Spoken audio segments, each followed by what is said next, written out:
From the heart of Georgetown, Guyana, comes a story of unparalleled resilience and determination. Carlotta Cora and Eversley Gabrielle's journey from a nursing assistant to a dedicated nurse with a master's degree is nothing short of extraordinary.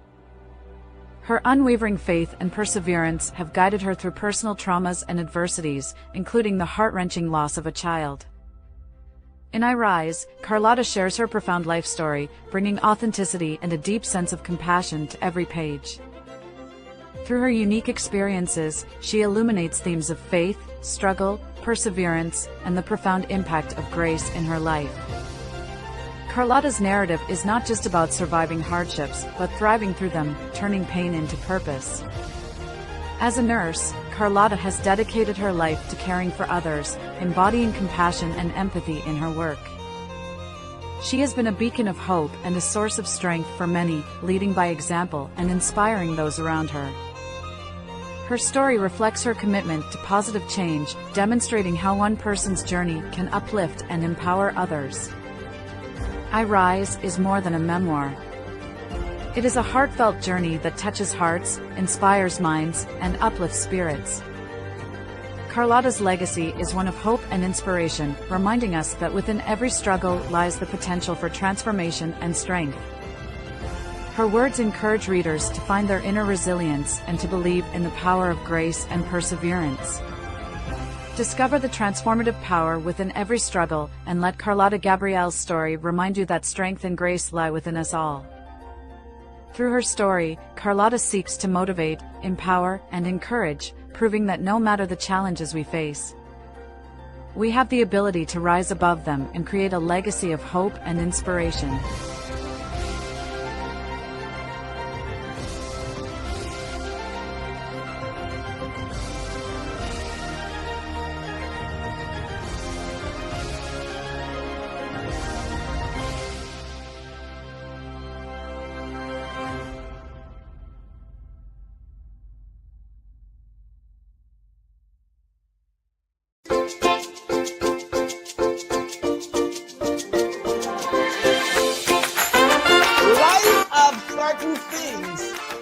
That have to bear the condensation that will bring out of you what you need to be because of what comes with it.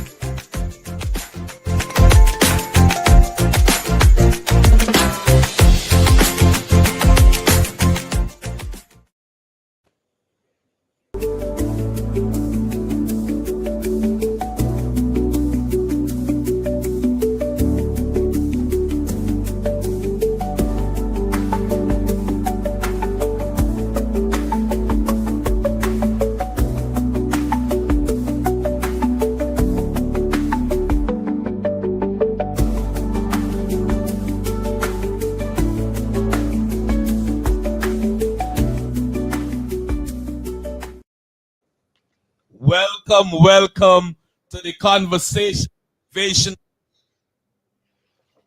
SGGR Seon Rodney. Welcome to the Walmart of social media, the Conversation Motivational Hour, the Conversation Motivational Date Night, the Conversation Motivational Zero to Hero TV, the Conversation Small Business Community, the Conversation Merchandise Craving, and the Conversation Together We Rise Ministry. Once again, welcome to our tribe, our community, and our village. Our love language is simply value. We believe in the reciprocal nature of value, where we value you, where we come to with all the nuggets, we come to with all the professional, we come to those with all the know it's all, the where it's all, and the connections. And you just simply do us the greatest pleasantry, and that is to share the podcast near and further afield. With that being said, tonight, I have my brother from another mother. My brother, we've been rolling deep for many years. I call you my brother. I call you my friend. And he is no other than Jay Vision. Jay Vision and I become friends because we were in the same school. We were sitting close to each other. And, we have a great relationship. From the first time we met, we clicked it off together. And today we are still friends. We are still in ministry. He is a pastor, and he's going to tell you more about himself. He is an author and all the things that he's doing, and he's a teacher. And I'm glad to call him my friend because you know what? We roll together 10 toes down with each other where we are going for now and for the future. And while we were in the green room, we are talking how amazingly where God has brought us up to this point. And like we are following each other in everything each other doing, it's not a competition, but we are complementing the work that is there to be done. With that being said, I want to introduce you to no other, my brother, my friend, my colleague, my fellow chaplain, my colleague in the ministry. The only thing I need to do what he's doing is to get myself into the gym. But apart from being my gym buddy, which will soon to be there, I want to tell you we are 10 toes down rolling together. Now, if I'm counting, I think we are probably like 6 years in relationship. Friends relationship, by the way, in disclaimer, because I want it to be interpreted wrong, but we have a great relationship, and not many people can keep relationship rolling so deep and so long, because many people, Jay, can never get past honeymoon phase of a relationship. They have a lot of trafficking of people in and through their life, but they have no sustainable, what they will call friendship. But we are very long, and we get a very long way to go because our goals are the same, our mindset are the same, and we are trending towards moving from mentee to mentor and mentee to mentor. So we're shifting position as we so see it fit to make sure that we have people insulate themselves in their gift, follow their passion, and find their way on their journey. With that being said, I want to hand you over to my co-host tonight, Jay Vision. Hey, good afternoon, everybody. Hope you all doing well tonight, and I want to personally thank Pastor Seon for the opportunity to be on tonight. As Pastor Seon just said, that we've been friends, we've been brothers for the past 6 years. That's wow. As he just said, that it's really rare that you find individuals that you're friends for that many years, especially in today's time. So just want to thank him again for his friendship and for his brotherhood as well. And as Pastor Seon just said, that we actually connected as we was going through the process of becoming chaplains. This was about 6 years ago.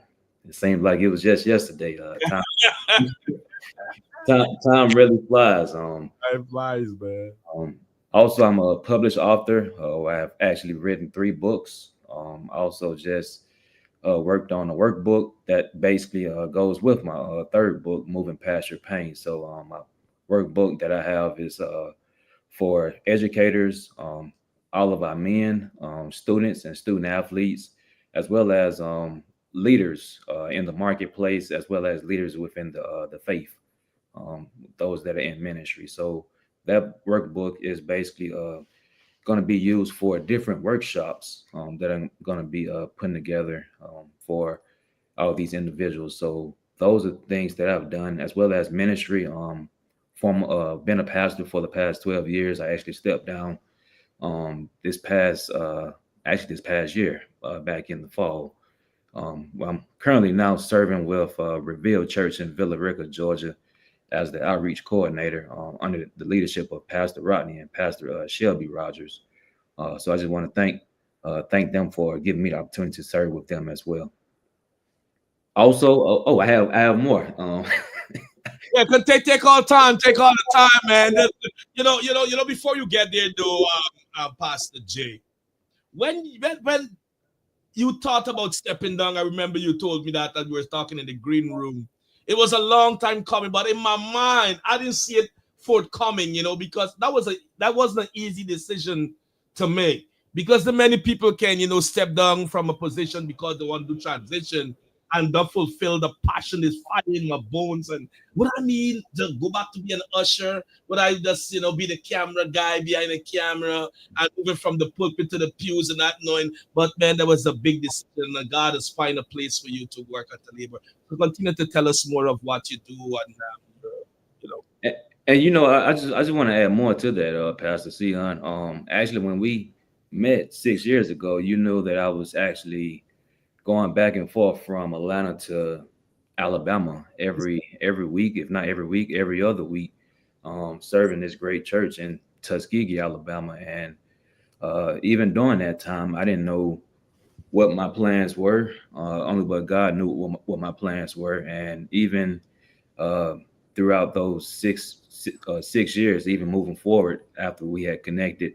I believe that's when COVID had came in Yeah. 2020, because we actually connected in, I believe it was 2018. Yeah. And when 2020 came, it was a time where we basically just went virtual, just like every other church did. And I felt that God was shifting me in a different direction, even during COVID. I really haven't told nobody this, only but the ones that are real close to me. Even you, I told you as well, Pastor Seon, a while back, that God was really just dealing with me, and I knew that God was shifting me in a different direction. Didn't know that I was going to actually be in the position I'm in now. Um, After connecting with the pastors at Revealed Church, and they saw something in me and gave me an opportunity, which I'm very grateful for. And um, actually, after stepping down, it was the right decision, because the pastor now who actually serves that great church in Tuskegee, he actually came once we went back from COVID, going back in person. He actually came. Another pastor friend of mine actually brought him to our church, and I saw that this guy was just very observant. He kind of reminded me of myself when I go somewhere new. I'm very observant, and basically have the spiritual gift of discernment, and that's what the guy was actually doing. And after that first time he came, he kept coming back, and he had told me that God had um, wanted him to stay. So I know that almost it was time. And after just seeing his heart and seeing him serve, he didn't come with a motive. He came with a heart to serve, and that's what I was looking for our next leader of that great church. And after just seeing that, and even just communicating with him, not just on Sundays, but even he would always reach out to me, or I reach out to him throughout the weekdays, and just talking to him, and just hearing his heart about ministry. That's what uh, I began to love more about him. And then eventually, God had told me that, hey, it's time to actually pass the torch down to him, and just step out in faith. So many times we talk about faith, but we don't really trust God wholeheartedly, where we don't step out in faith and trust God's plan for our life. And after doing that, I'm here to say tonight that it's been a great joy. And I still communicate with that particular leader of that great church, and even others of that church, and just been hearing great things about what's been going on there. So it takes a heart to see the difference and to know the difference of your complementer Mhm. and one is in competition. Yes. And this come to my firm, I want to say, belief in my sweet spot, which I call value, which is my love language. Value depends on how you see someone. Mm.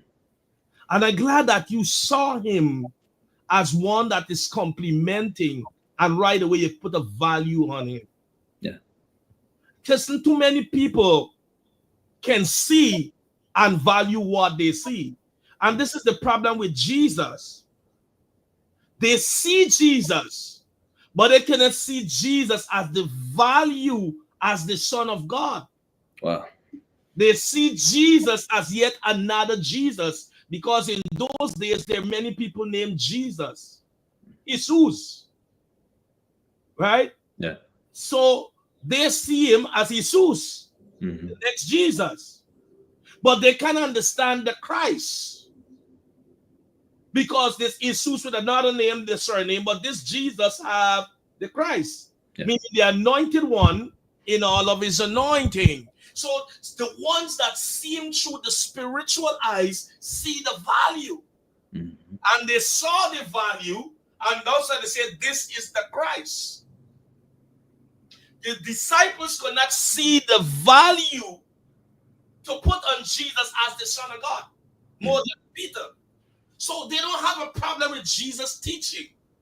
They don't have a problem with Jesus doing miracles. but really have I seen him as the Son of God? Yeah. So sometimes in this journey, people don't have a problem seeing you doing the work of the Lord, but it's a value to put when you are revolving. It's a value to see when you're matriculating. Some people don't have a problem with you being there, but it's a problem with the value of your gift. Yeah. Remember what happened? Joseph brothers, before we get into our topic tonight, didn't have a problem with Joseph being their biological brother. It's fine, it's my brother, yo. Everybody, that's my brother. Mm-hmm. But they cannot see the value in dreamer. People don't have a problem with you being my co-worker, you being my neighbor, but they have a problem when values start to be seen. So tonight, as we launch into our topic tonight, is that we're dealing with stress. And before I run over to my co-host tonight, there are 3 questions I surround most of the platform with tonight because we're dealing with your mental real estate tonight. And the question is this. 1, are you sinking? 2, are you surviving? 3, are you thriving? Wow. This is the 3 principles of life. Financially, materially, emotionally, socially, spiritually. So tonight, as we deal with the stress factor of life, and my co-hosts, we are comrades in chaplaincy. And we are comrade and colleague being pastors. And we represent the same age gap. We represent the same, decades of our age of bringing. So we are seeing through the peripheral tonight, through the same plateau. So tonight we're going to govern where you at in your situation. Are you going to sink? Are you going to survive? Or are you going to thrive tonight? The definition I'm going to hand over to my co-host, and he's going to take as much as he wants because he's a teacher and we understand he's a teacher, he's a mentor and all of these things, the chaplain, pastor and all of that. Just matriculate from middle school to high school and all of that kind of thing. He's the author of 2 books, soon to be 3. But it's already 3. 3, soon to be 4. Stress is the inability to cope under pressure. So tonight, the pressure of life may be beating against you, in which we call stress. I will hand over to my brother, my friend, my co-host, Sean, tonight. Well, what I would say about stress, Pastor Seon, is that a lot of times people go through stress because of they may have lost a loved one. They may be going through a whole lot in their personal life where they have taken on a lot of responsibilities of other people, in which they have not basically find the balance. Now I'm not gonna lie tonight. Currently, I'm trying to find balance myself of a lot of things that I have my hands involved in right now. But one thing about me is that I don't let a lot of things stress me out.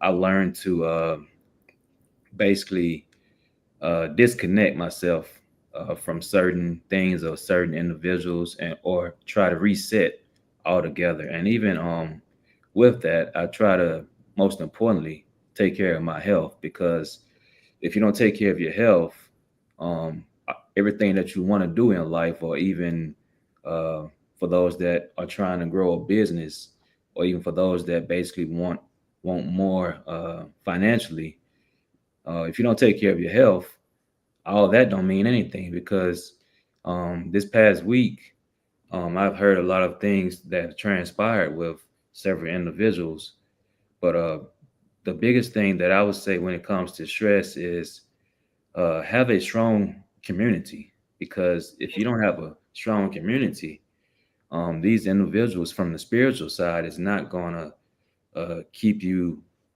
lifted up in prayer, or pray you out of depression, or pray you out of anything that you're going through. So you have to have a strong, solid community who's going to basically do that from a spiritual side. from the natural side, you need to have a strong, solid community of individuals who don't want more from you, but basically who want to see you prosper and go to the next level.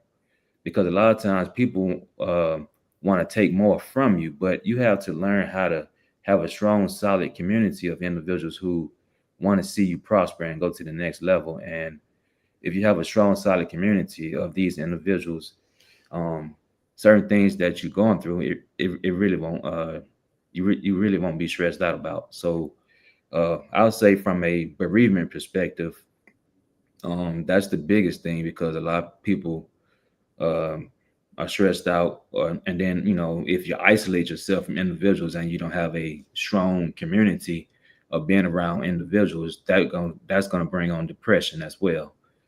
And I can attest in 2012, uh, Mm-hmm.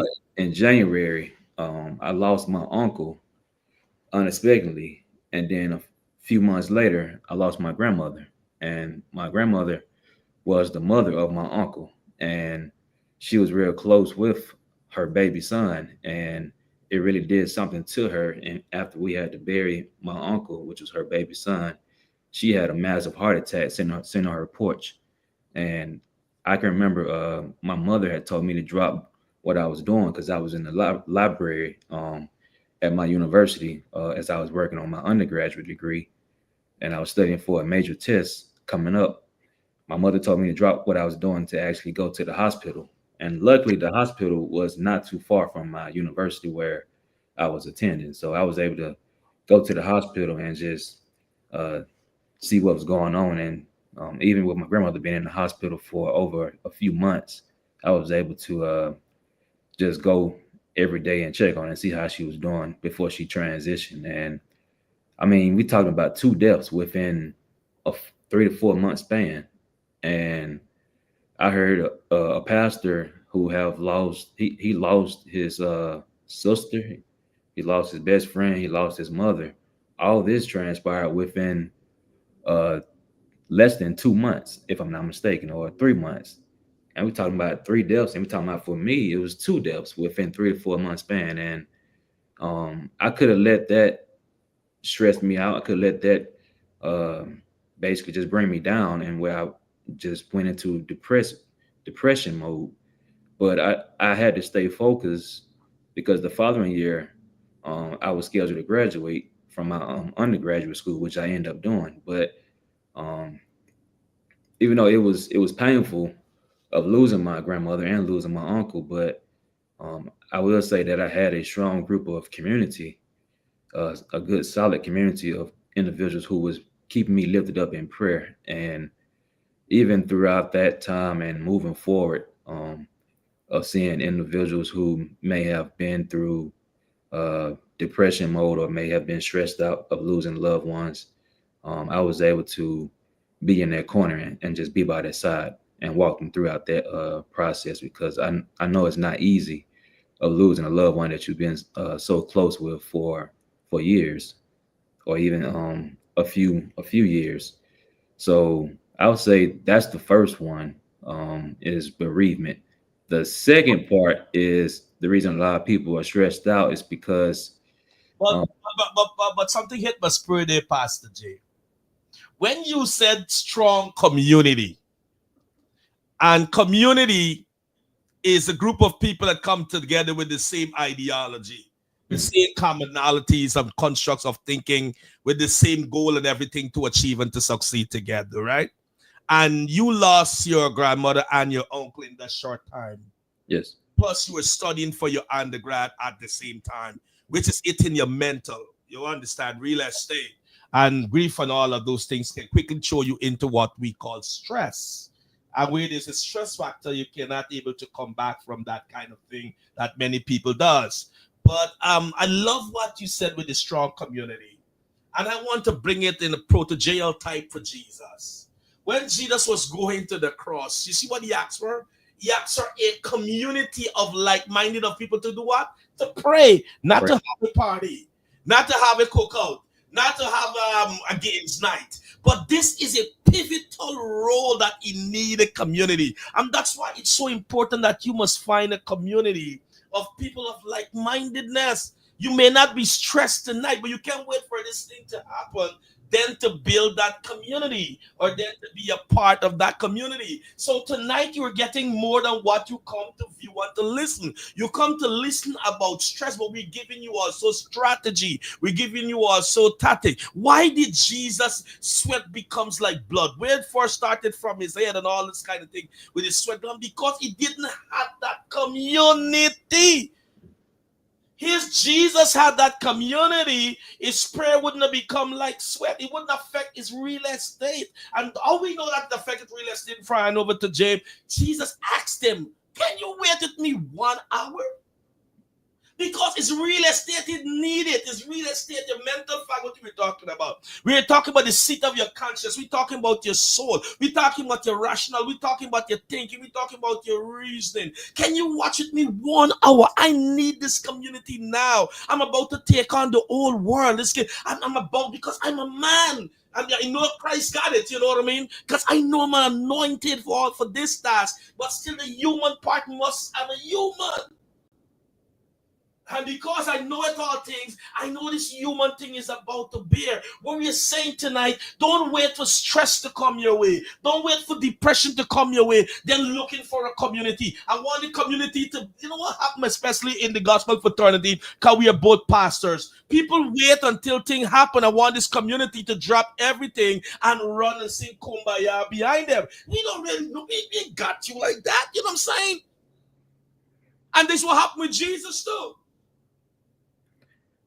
But I think uh what this really, what I'm about to say, had Yes. really plays a part of when it comes to most people. And I think pride is in the way. Where the reason I say pride is in the way is because most people don't really want to uh get the help that they need, Mm. especially if they are stressed out or going through something. And a lot of times people don't really want to be bothered with a lot of people. But I mean, if you are in a strong, solid community of like-minded individuals who has the same purpose as you, even if you don't know your purpose, you just have to figure out what you are actually good at. And I tell people all the time that that's really how you find your purpose. And a lot of Mm. people say, I don't know what my purpose is. It's easy. All you have to do is figure out what you're good at. And then after you figure out what you're good at, try to work your purpose to perfection. Um, but most importantly, get connected with individuals who are going where you're going. And you have to have a strong, solid community of individuals like that. And when you begin to have a strong, solid community of individuals who, number one, is going to pray, especially if you're a believer, you have to have individuals in your community who's going to pray, not pray for your downfall, but pray for you to actually overcome things that you're going through. Also, pray for you to prosper. Um, a lot of times people don't like hearing the word prosperity, but that's biblical. God wants us to prosper. Mm-hmm. And in order for you to prosper, you have to have solid individuals who are prospering. You can't hang around people who not doing nothing, because all that's gonna do is rub on you where you don't want to do anything. And then all that's gonna do is bring on stress and depression. And then also that's gonna bring on jealousy as well, Mm. where you're gonna become jealous of other people who are prospering. And also that's gonna bring on a spirit of hatred where you're hating on people who are actually prospering. So you have to have individuals in your corner, in your community, who are actually going where you want to go, and also who's going to pray. Number one, even if you're not a believer who may be tuning in tonight, you need to have individuals in your corner who is actually going where you want to go. Mm-hmm. And then eventually, over time, we pray that you get to know God. And as you get to know God, then that's when God's going to place individuals in your path, and in your life to actually uplift you, and also, as I say, the three E's: educate, equip, and empower you to be all who God has called you to be on this earth. So that's what I would say. I think that's the biggest thing when it comes to why people wait so long of having or connecting with a strong, solid community. I think pride is in the way. And I think pride brings the obstacle because people feel that they don't want to show the inadequacies. They don't want to show the insufficiencies. They don't want to show where they're shellacking behind. But when you have that community, right? You call us I see Adana says destiny helper. Because this is the destiny, but the helpers were helping you there. But because of pride, people fail to. But if you in that trusted place, as we community, destiny helper, we can able to see people who want to see you succeed as much as you want them to succeed. It's a reciprocal thing, even in the laws of heavenly law. Why did I say that, James? Fried over to you. Is that God need many sons, but he gave up his only son. So he doesn't say, I want all the sons of the world without giving something. So you have to give yourself to this trusted community, and you have to trust them that they're able to take you where you are going. And at the same time, as the community taking you, you got to be able to take somebody along with you. So it's like from mentee to mentor, mentor to mentee, and we are forming that chain reaction so we can strengthen the community, fortify the community, and grow the community. So we all are achieving together. Many people want to know that I am the boss man. I am the boss woman. I am the only one as an author. I am the only one have a business in the family. I'm the only one with a degree. I'm the only one can do this. So because we don't want to build that community because we feel someone is coming to take our shine. Someone is going to take our light. They're gonna take our spot. They're gonna take away from us. And we have this close fist mentality. So continue to talk to us tonight. I feel like you're more coaching tonight. Well, I want to go back to what you were saying about Jesus. We know in the Word it says God sent His Son Jesus to die on the cross. As we about to get ready to come up on Good Friday and Resurrection Sunday, I'm not going to be churchy here tonight, but I'm just going to basically say this. You know, Jesus died on the cross so that we can have life and have it more abundantly. He didn't say miserably, he said abundantly. Mm-hmm. Abundantly means that he wants us to have life and have it all. But having it all also can sometimes bring on stress too. But that's where you have to have, I keep saying community because this is very important. And a lot of people may not have a strong, solid community. They may have a community of individuals who may be trying to compete against each other, Mm-hmm. as you were just saying, Pastor Rodney. And they need to have individuals who are not competing against each other, but they need to have a community of individuals who are actually doing kingdom work. And when it comes to kingdom work, you have to be a kingdom builder. Mm. As you're being a kingdom builder, you're building up the kingdom of God. And that's how you begin to prosper and live life abundantly, because God don't want us to be broke. He don't want us to be broke, busted, and disgusted. He don't want us to live life miserably. He don't want us to be stressed out and depressed. He want us to live life abundantly and live life joyfully as well, and live life happily.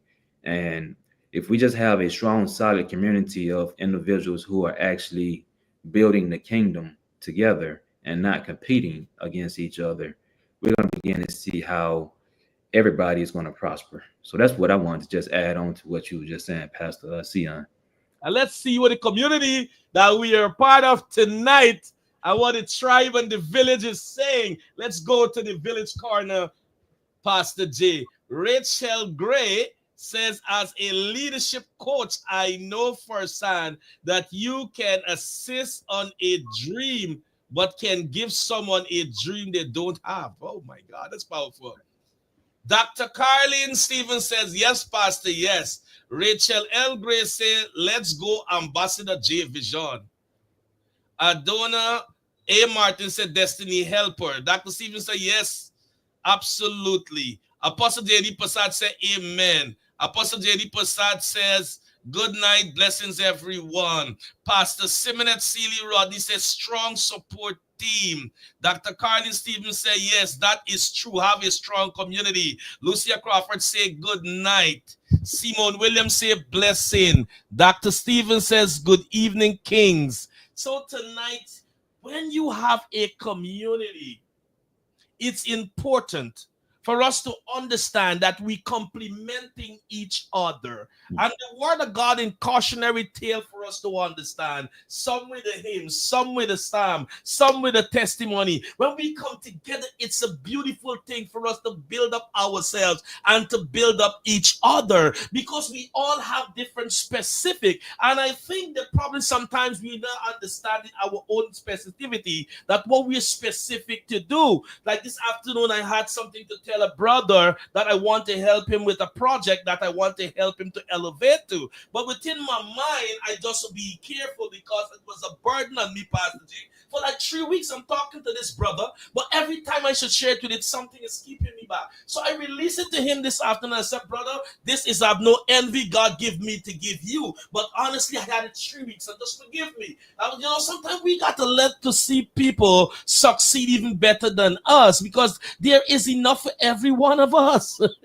So you got to be a part of the community. So I like what you were saying, that important that to have and to build that strong community. Find what part do you play in your community, and from that community, do it with excellence, and therefore excellence will come your way, Pastor J. And also, I just wanted to add this for our athletic coaches, even student athletes, because with me being a former athletic coach, I know how trying to actually have a winning season year in and year out, even for those that may coach, you may have had a losing season, and sometimes it can be stressful of trying to prepare for the next season. But what I realized over the years is that develop chemistry with your staff and your team.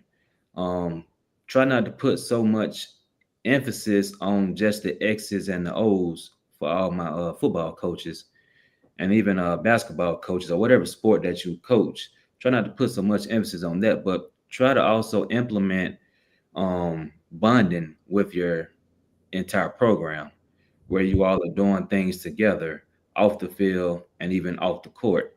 Try to take time to actually just get to know each other on a personal level, even have like different programs in place, because you never know what your student athletes may be going through. They may be stressed out, not just because of uh, athletically, but even they may be going through things at home. Mm. They may not just come right out and tell you, but try to implement things that can actually bring your staff and your team together.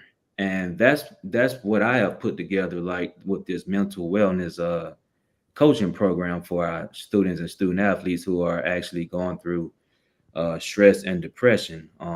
Basically, dealing with coping strategies of how they can overcome these things that they're going through, and even for not just students and student athletes and even athletic coaches, but even for our faith leaders as well, because we know so many times we're constantly going and going and going, where we are not even taking time for ourselves or even just bonding with our family, because that's very important. Because what I realized over the years in ministry is that God should be first within ministry. Secondly, should be your family. And third should be the ministry or the church. And so many times, most leaders get it all confused and get it twisted, where they put the church second and where they don't put their family second after God. But your family should always be second after God. So I have put together coping strategies for these leaders as well, because what I've realized over the years is that a lot of leaders are stressed out, they're burnt out, they're tired, fatigued, and they just don't really have a safe space to actually discuss certain things that they're going through with somebody. And even with these coping strategies, it basically helps them figure out where they are currently in life and how they can actually overcome what they're going through and just living out a holistic life with how God wants them to live. And that's all a part of my coaching program that I have put together because as you and I know, Pastor Seon, dealing with people, dealing with uh, ministry, church, as well as having to carry out our uh, daily duties of seeing about our families and even doing things that we are called to do. That right there can bring on stress and that can tire us out of doing what we have been called to do on this earth. And even with that, you and I have heard several leaders who have committed suicide. Mm-hmm. I remember, I think this was a few years way before COVID, a few years way before COVID, where a pastor was actually getting ready to leave home and go to church one Sunday morning, and everybody at church was wondering where was the pastor because the pastor didn't even come out to minister until I believe somebody that's in his family had went to the house just to find him dead in the driveway where he took his own life. And most leaders, like I said, don't have a safe space or don't really have no one to even talk to. But whatever that you're going through, I'll say this is that um, I'm not a therapist. I'm actually a life coach, and a lot of times, when it comes to me coaching individuals, I basically help individuals find uh, their path with where they need to be in life. But if they need more than just coaching, I refer them to like a licensed therapist. But you know what happened, Jay? And I love when you say that because as leaders, and we have to juggle so many different hats at different times. Sometimes 5 hats you got to switch in a day, and so much you have to juggle because as a leader, there's a demand upon your life because there is this starvation and an hunger for leadership throughout the world, a different facet and faculty where there demands leadership. Because nobody wants to be a leader because they don't want to follow the demands and the responsibility that comes from leaders. But what happens sometimes, we form teams as leaders around us, but we fail to form that inner circle Mm. because the inner circle is what you're able to release some of your pain.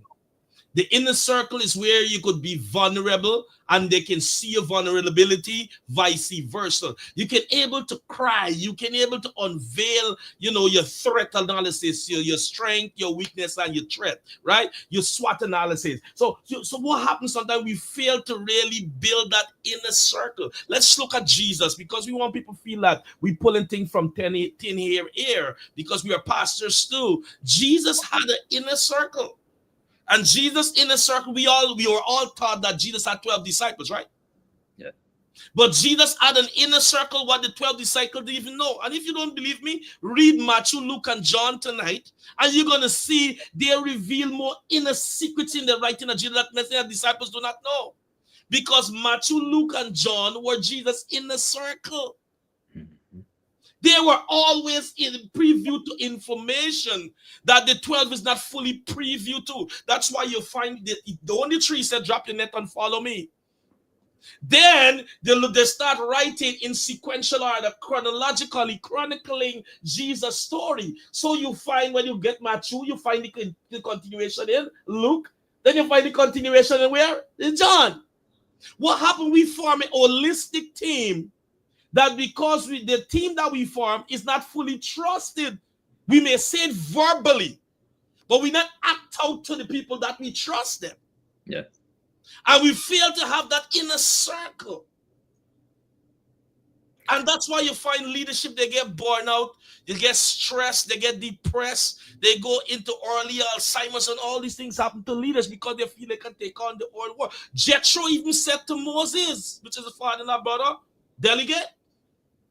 But the more I sit here and listen to you, I want to kind of like rewind and go back to what we was talking about earlier about being valued. The reason I truly feel this as we're talking and tonight, and as I'm sitting here just thinking about a lot of things that I have encountered, experienced as being a leader, and have also seen. Um, the reason why some of these individuals may have committed suicide, they had an inner circle, but the inner circle that they were a part of, they were liked. They wasn't valued because Say it. Wait. Say that one more time, my brother. Oh they my. Say they it one more time for me. they were liked in their inner circle, but they wasn't valued because that's a huge difference. Being valued, individuals in your inner circle will basically tell you what you need to do and what you shouldn't do. Also, being valued in your inner circle, these individuals will hold you accountable. Even for those that are stressed out in your inner circle, these individuals need to, like I said earlier, if you're spiritual, these individuals will basically help pray you out of things that you're going through. Even from those that are not spiritual, don't have a relationship with God, you still need Mm. to have individuals in your inner circle who is going to value you, who's going to basically not just like you for who you are, but they're going to also have your best interests at heart. You can be liked by everybody, but if you're not valued in your inner circle, then I say tonight that you really need to disconnect yourself from these individuals, because that's the reason why a lot of people um, have done what they did by committing suicide, because they were liked by these individuals. So if They wasn't valued. I hear you correctly, my brother, most time the inner circle, because you have to have a team. Success comes with teamwork. But the inner circle, most times you pick for those who you liked can deal with the likable part of you. Mhm. Oh Jesus, continue, my brother. Wow. Yeah, because I say this, man. It's been times where I was a part of a circle where I was liked, but a lot of times what I've done over the years is just evaluate my inner circle of who I'm connected with. If I feel like I'm not valued by individuals, I no longer stay connected to these individuals. I can love you from afar, but I don't have to be in your circle. And a lot of times people stay in inner circles where they're liked and where they're not valued. And you know, being valued is way much more than just being liked. And I rather just I say tonight, I'd rather be valued than be liked, because I can be liked by millions of people, but if I'm not valued by these millions of people, then it's not a good thing. So those that are tuning in tonight, I say that sometimes you just need to evaluate your inner circle, especially if you feel like deep down inside of your spirit, if you feel like that you are liked by these individuals invite you to certain things and certain places in which you no longer go to these places, but these individuals constantly inviting you to these places. They like you, but they don't value you, because if they value you, they will have your best interests, and they will understand with what you're doing and where you're trying to go to. So that's why it's always best to have individuals in your Mm. community who value you, not just you as an individual, but who value you what God has birthed it with inside of you. We could over this program right now.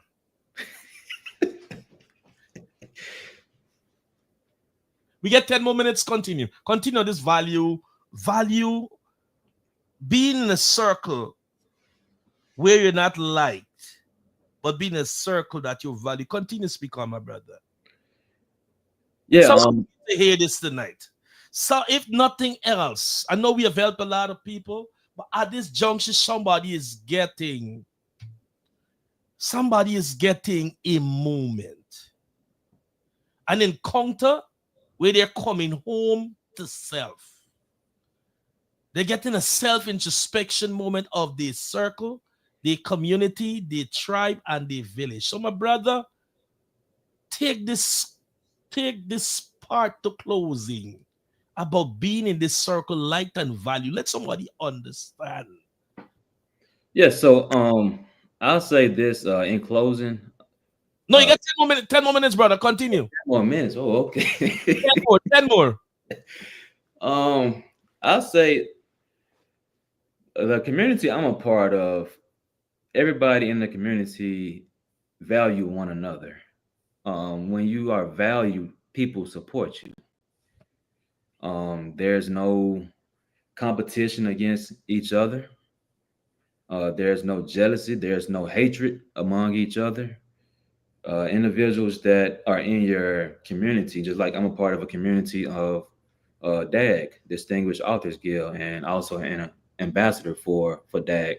Everybody that's connected to DAG, whether they are an ambassador or not, we all uplift each other. We all value one another. We support one another. We encourage one another. We have each other's best interests at heart.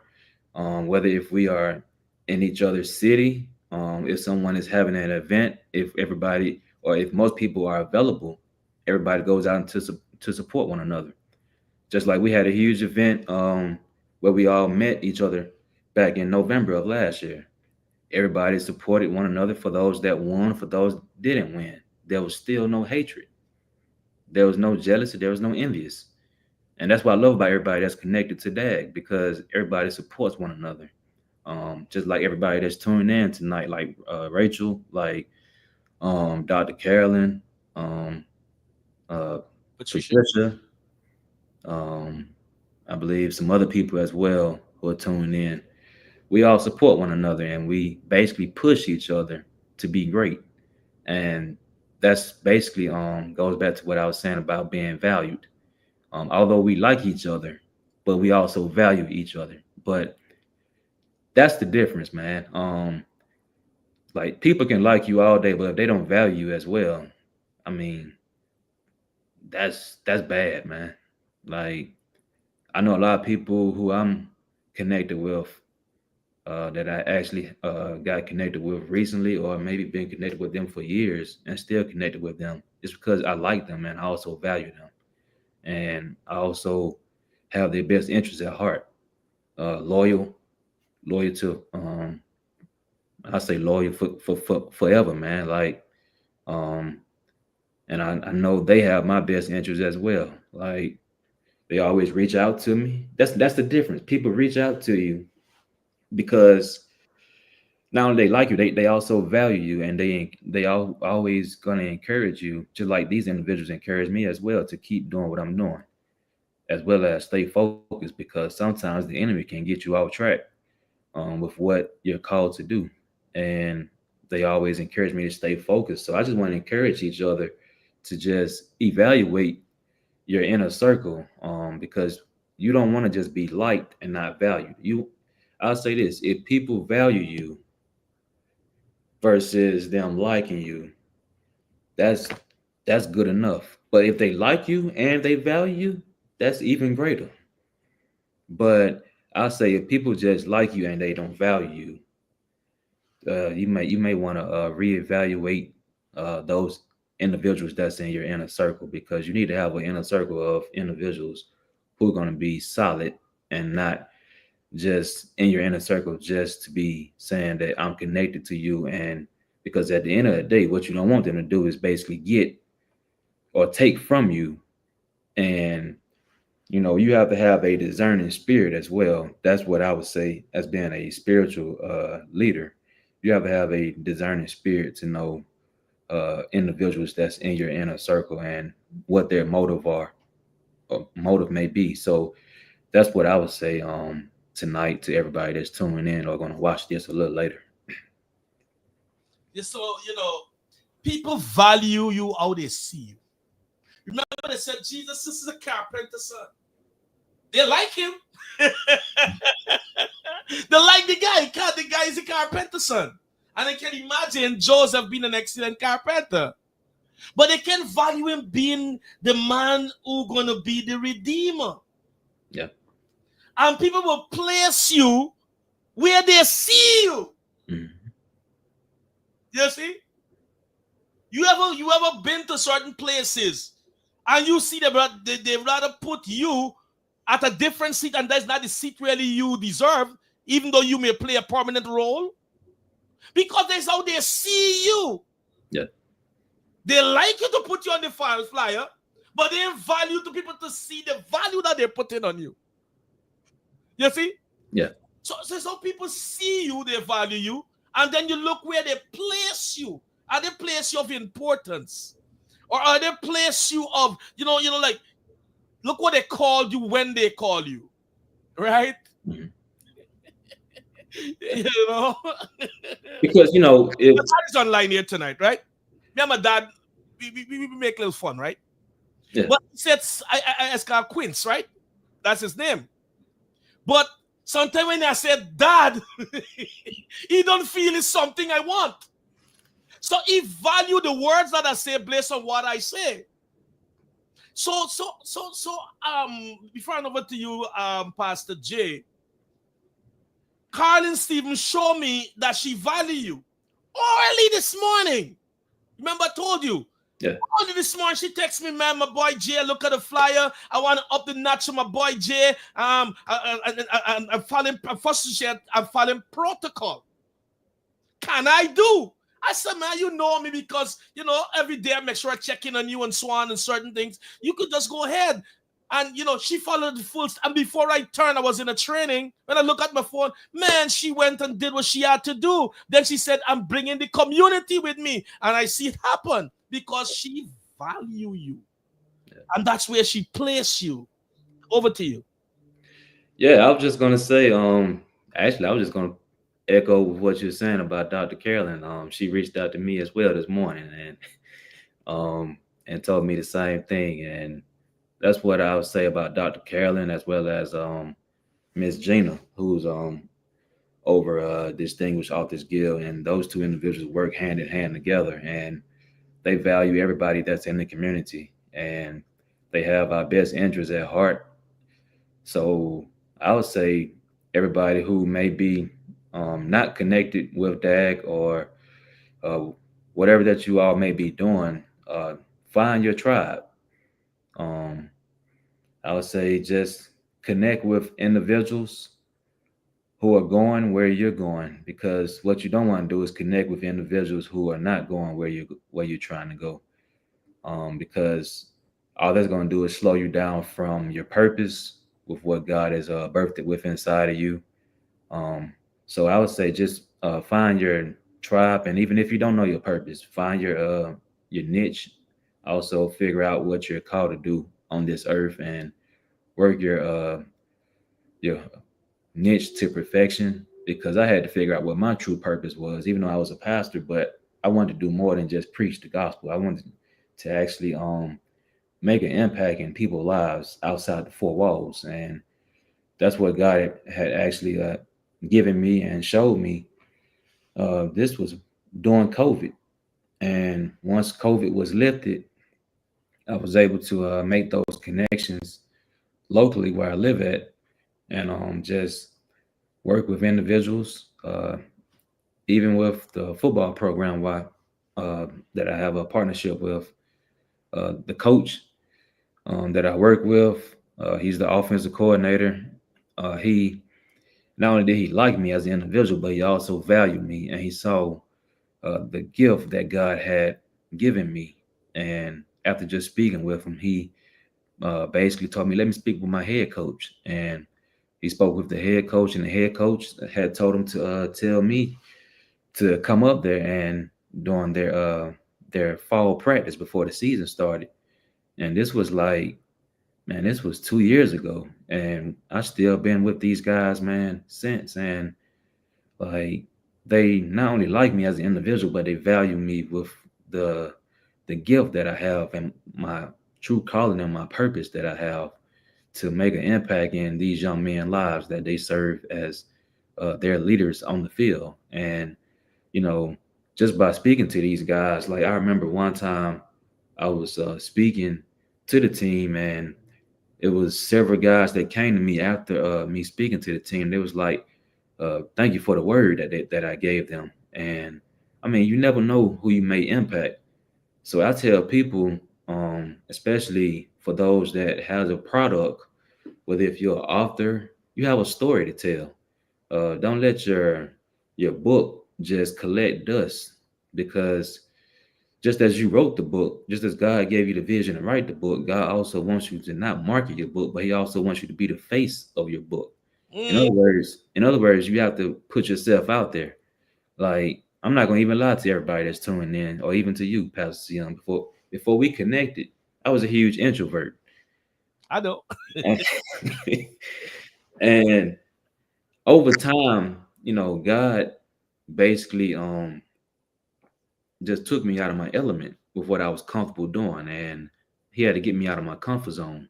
Even though sometimes I may be introverted when I first meet people, but um, I warm up to people. That's just how I am, as an individual. Like, I don't really just warm up to people automatically. That's just the introvert in me. But also with being extroverted as well, I would say I'm ambivert. Well, I'm both introverted and extrovert. Mm. So I'll tell anybody, like, you have to be the face of your product. Whether if you are an introvert or even if you're an extrovert, you have to be the face of your product, what you have done or have written, and then be led by the Holy Spirit. Number one, to know who to connect with, because you just can't be out here connecting with any and everybody. You have to connect with individuals who want the best for you instead of who want from you, and that's what I had to learn over time as well. So tonight, do not only be liked, be valued. Mm. So whether they place you in the pawn shop, they place you in the flea market, or they place you in the mall, you determine the value system Yeah, of where they place you. And that also tell you how they see you. You know, some people, they give you things, but they give you things that they will not use for themselves because that's how they see you. yeah, Expired plan canned goods they will give you, a shirt to the tear under the arm, a shoes with a hole under the feet, because that's how they see you. But they won't use it for themselves. But if they value you, I want the same thing for me, for the same person that I value. mm, You know. So with that being said, tonight, family, thank you for tuning in. Let's see who we didn't recognize tonight. Akisha Edley came in late. Quincy Adolphus Gomes came in late. Who more came in late? Pamela Cornell came in late. Yes, I think that everybody else were on time. And once again, thank you so much for tuning into the Conversation Motivational Hour with yours truly, SGDRC on Gregory Gomes Rodney and Pastor J Vision, author J Devon, life coach J Vision, and pastor, and all of the hats that he's wearing, just evolving from middle school to high school as a teacher. And also he is in the gym a lot and many things that he is doing, which I need to follow him, you know, with the gym thing. But everything else, we are follow closely behind each other. I've met this wonderful brother, as I said, over 6 years. You know, we were in the same class in school. We in the same bench sometimes, and so on. And both of us out of the whole class, the teacher used to speak our ministry into our life. And he was very much spot on and so on. So with that being said, once again, thank you, my brother, my friend, and thank everyone for tuning in. See you tomorrow night, same place, same time, for our Conversation Motivational Date with yours truly and Apostle JD Posada. Our topic tomorrow night is don't be greedy. Have a blessed night. God bless you.